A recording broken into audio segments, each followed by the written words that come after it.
കൊല്ലത്ത് എൻ.കെ. പ്രേമചന്ദ്രൻ തന്നെ UDF സ്ഥാനാർത്ഥിയാകും.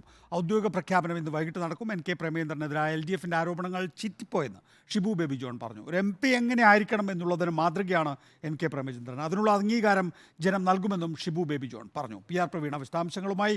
P R Praveena, പ്രഖ്യാപനം എപ്പോൾ?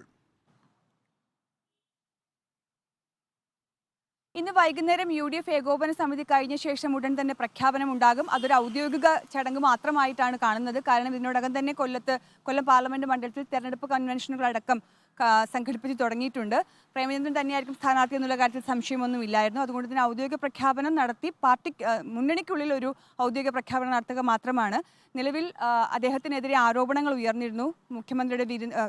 പ്രധാനമന്ത്രിയുടെ വിരുന്നുമായി ബന്ധപ്പെട്ട് അക്കാര്യം ആദ്യം തന്നെ ചീറ്റിപ്പോയി എന്നുള്ളതും ജനത്തിന് അദ്ദേഹത്തെ അറിയാമെന്നുള്ളതുമാണ് പാർട്ടിയുടെ നിലപാട്. മാത്രവുമല്ല, മുൻകാലങ്ങളിൽ എങ്ങനെ ആയിരിക്കണം ഒരു എം പി എങ്ങനെ ആയിരിക്കണം എന്നുള്ളതിൻ്റെ തെളിവ് കൂടിയാണ്. അതിനുള്ള അംഗീകാരം ജനം നൽകുമെന്നും ഷിബു ബേബി ജോൺ റിപ്പോർട്ടറിനോട് പറഞ്ഞു. വിശദാംശങ്ങൾ നൽകി.